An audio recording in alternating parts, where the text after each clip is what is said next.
Magnus Carlsen and Vishy Anand have had some superb contests over the years, and we saw another one in the Tech Mahindra Global Chess League played just the other day. Very interesting competition, actually. Teams from all over the place, some top players playing, taking place in Dubai. Check out the match report on chessbase.com, for example. I'll put the link down at the top of the comments if you're interested in following. So it's rapid play games. I want to show you just the end of this game. This was complicated enough. So it came from a French winner. Lots of manoeuvring in it, but finally they reached this end game. I think it's clear that Carlsen with black is looking for the win. You can see his bishop is very well placed, tying the knight to the defense of the pawn. Black's king is very active. Now there's no breakthrough here. You can see those squares are covered.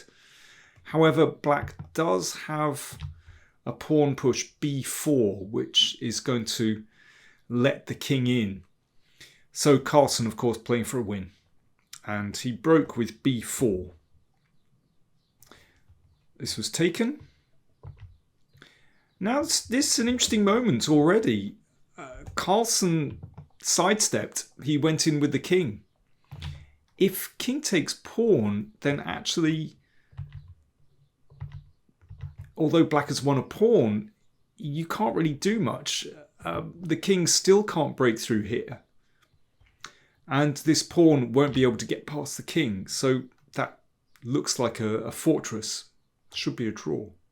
But after b4 and takes, Carlsen played king d4. So he's going for the win. And this is an absolutely fascinating position. It's highly tactical. I mean, to get this right in an over-the-board game, you need to stop and you need to calculate very carefully. And of course, the players playing rapid play didn't have the time to invest. There's a lot of guesswork involved here. So let's see what happened. So Anand played c3 check, which, well, it's kind of make or break time for the king. If the king goes back, then there's no point. The king won't be able to break through, and you know, white has winning chance there with the extra pawn. So after c3, so this has dragged the king forward.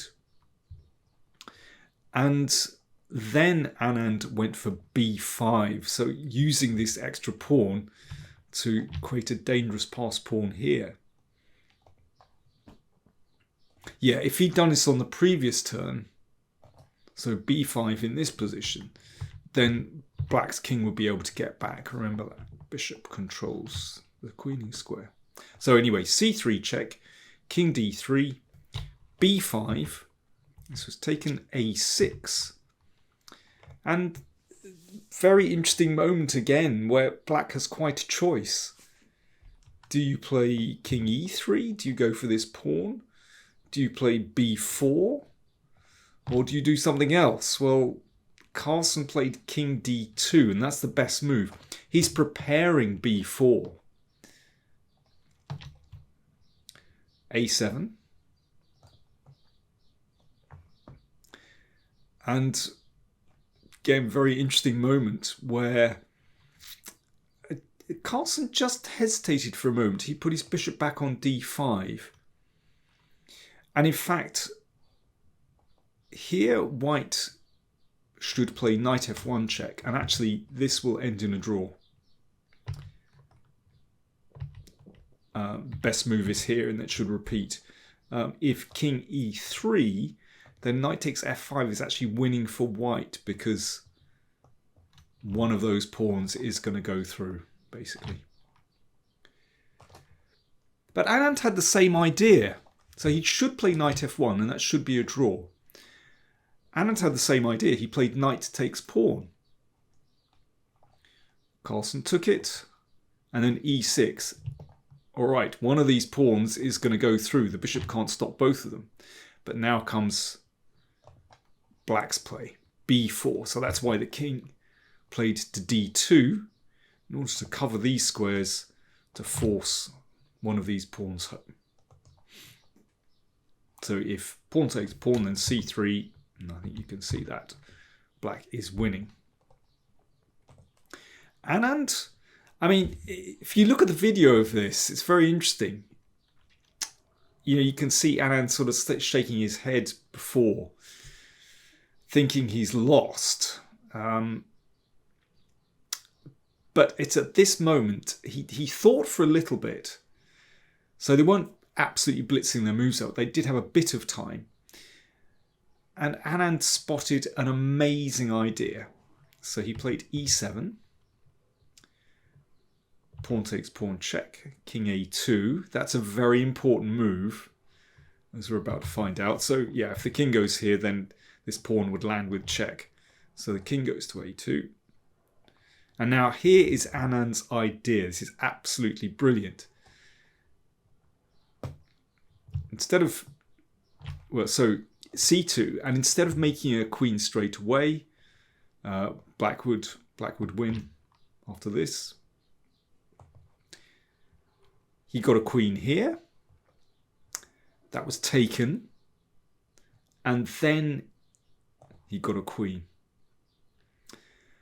Right. So black to play. Carlsen to play.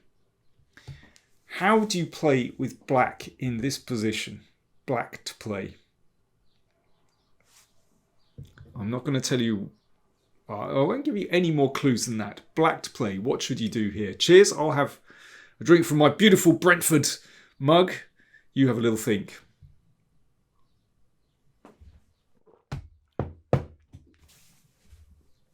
Black to play. What's the best move? Carlsen played bishop e4, which, you know, when you're short of time, feels like a very solid move. That bishop is protected, covers the pawn, it's going to cover the king. So it's a kind of typical rapid play move. You can't calculate everything, but it feels very solid. It's funny, you know, Carlsen obviously thought he was winning, but smiled and at this point, and the players looked at each other and kind of exchanged smiles because Anand had set a beautiful trap. So let's see what happens if instead black mates a queen. Well, here is Anand's devilish idea. There's a stalemate trick. Yeah, this is my favourite rule. I love stalemate because you get incredible saves like this in a game. Of course, that's stalemate. You can see the pawn covers here. No moves, no pawn moves, no king move. And if the king tries to escape, in fact, well, king c2, queen c3 will be stalemate. King d1, queen e2, and stalemate.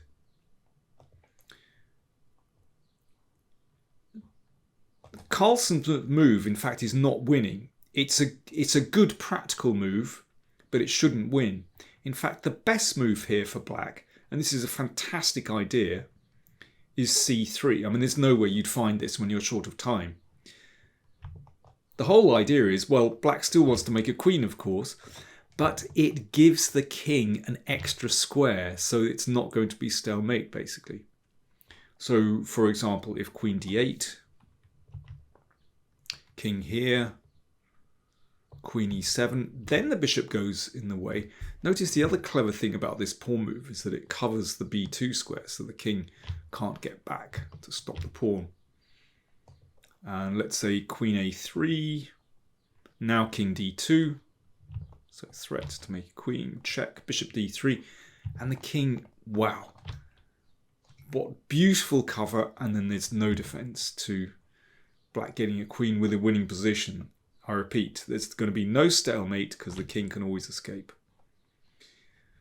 And if after c3, queen takes bishop, you make a queen, queen g2, check, king d3. Now, black is a pawn up, but, well, what a pawn. And indeed, there's a threat just to exchange queens, and then the king and pawn endgame is winning easily. I mean, this actually is a simple win. Black's king escapes the checks very easily. Winning position. So in this position, just to recap, c3 is the winning move. Certainly not an easy one spot. But bishop e4 played by Carlsen, also a very good practical move. Protecting everything, preparing to cover the king. So queen d8 check, bishop d3. Alright, so now it is white to play. Can Anand save the position? White to play. Time for me to have another slurpee. Cheers. White to play. How can white save the game?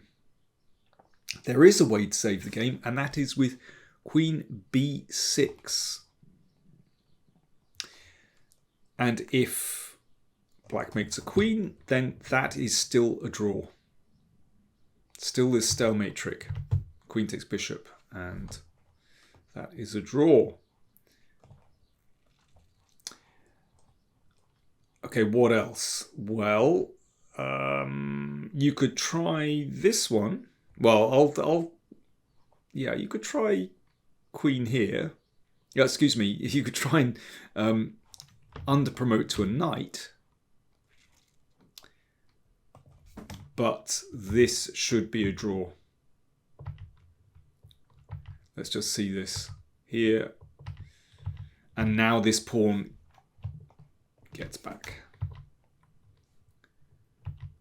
And if knight g6, then the king can stop this pawn. So you make a queen. Make a queen. In fact, this is a fortress. You can see all these pieces protected.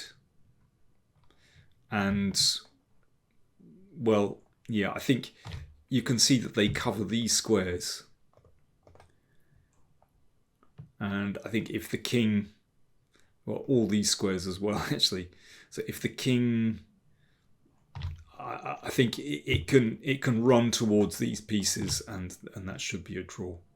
Anyway, queen b6 is the drawing move, and the point is that it's possible to take that pawn and get a counterplay. But in the game, Anand played queen d4. And this just loses a tempo, because after Carlsen under-promoted.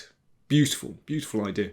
Once again, if you make a queen, then the stalemate defense is working. Could try for a rook. That's interesting. Could be that black is winning this position because the coordination is so good. But actually, after this one, this is going to be a draw by perpetual. And yeah, and if black tries too hard, that's a very beautiful checkmate, actually. Yeah. So, but knight check, played by Carlsen, is a fantastic idea. If king b2, then knight e2, you see that knight is in the absolute perfect position, controlling these squares, so that pawn can just slide down the board. All these squares covered by the minor pieces. King is beautifully protected. No defense for white. Anand played king a3 and anyway c3. And there is no defense here. Black is so well coordinated. It's like a fortress around the king. It's beautiful. And the game went queen b6, knight e2, same idea. And queen takes h6, and this is just too slow. And after c2, Anand resigned. Because if queen c6, okay, you get a queen, exchange of pieces, and after h6, the knight is just in time to stop the pawn. And then, of course, that one slides through for black. Wow, what an amazing endgame. I mean, real subtleties here. And yeah, well, impossible to play this accurately when you're short of time. But, you know, I think this is a very interesting position, this one, where the winning move is c3. I mean, that's absolutely not obvious. But Carlsen's move, bishop e4, was somehow a very practical move.